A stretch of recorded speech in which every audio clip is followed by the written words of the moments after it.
Coach Peter বাটলারের বিরুদ্ধে 18 নারী ফুটবলারদের বিদ্রোহের রেশ যেন শেষ হয়েও হয়নি। বর্তমান পরিস্থিতি কিছুটা স্বাভাবিক মনে হলেও বিশেষ কমিটির তদন্ত প্রতিবেদন ঝড়ের আভাসই দিচ্ছে।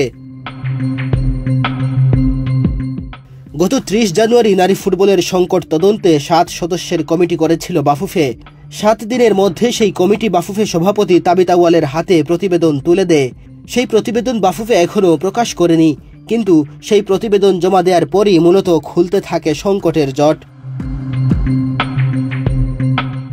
প্রতিবেদনের সুপারিশ আমলে নিয়ে 11 ফেব্রুয়ারি দুবারের নারী সাফজয়ী অধিনায়ক সাবিনা খাতুনের সঙ্গে রুদ্ধদ্বার বৈঠক করেন তাবিত।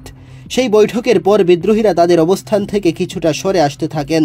এর ঠিক 5 দিন পর 16 ফেব্রুয়ারি সংবাদ সম্মেলনে বাফুফের নারী উইংয়ের চেয়ারম্যান মাহফুজা আক্তার মেয়েদের বিদ্রোহ শেষের বার্তা দেন, কিন্তু সেই বার্তার আড়ালেও ছিল অনেক অজানা কথা।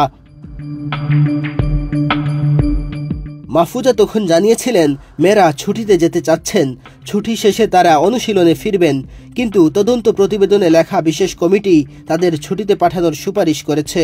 প্রতিবেদনে বিষয়টি উল্লেখ আছে এভাবে, যেসব খেলোয়াড় ক্যাম্পে থেকেও প্রশিক্ষণে অংশ নেয়নি তাদের আপাতত বিশ্রামের জন্য ছুটিতে পাঠানো যায়।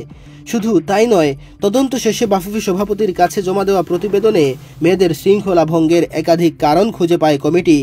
সেজন্য শাস্তিসহ যে কোনো ব্যবস্থা নেওয়ার সুপারিশ করে তারা।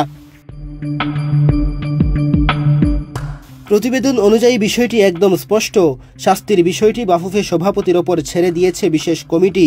সভাপতিও খুব সতর্কভাবে সেই পথে পা বাড়াচ্ছেন। এ বিষয়ে বাফুফের বর্তমান কমিটির এক সদস্য জানিয়েছেন, শাস্তিস্বরূপ 7 থেকে 8 জন সিনিয়র ফুটবলারকে ক্যাম্পে আর নাও ডাকা হতে পারে। কোচ বাটলারও এই সিদ্ধান্তে সম্মতি দিয়েছেন। এদিকে মেয়েরা কোচের বিরুদ্ধে যেসব অভিযোগ করেছিল, মাঠে দুর্ব্যবহার, সিনিয়র জুনিয়র বিভাজন, পোশাক আশাক নিয়ে কথা, বডি শেমিং, মানসিক হয়রানি, তদন্তে নেমে এই অভিযোগগুলোর সত্যতা পায়নি বিশেষ কমিটি। বরং বাফুফের অনুমতি ছাড়া মেয়েদের সংবাদ সম্মেলনকে নিয়ম ভঙ্গ হিসেবে প্রতিবেদনে উল্লেখ করা হয়েছে। পাশাপাশি ক্যাম্পে থেকেও অনুশীলনে যোগ না দেওয়ার বাজে দৃষ্টান্ত স্থাপনকে শৃঙ্খলা ভঙ্গের কাতারে ফেলেছে কমিটি।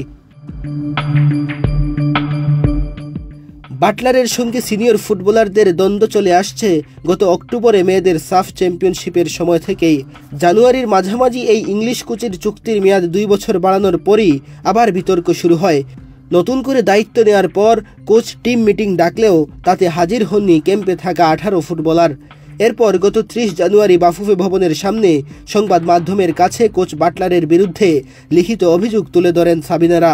তারা জানান, বাটলারকে কোচ রাখলে অনুশীলনে যোগ দেবেন না, সবাই একযোগে অবসরের হুমকিও দেন।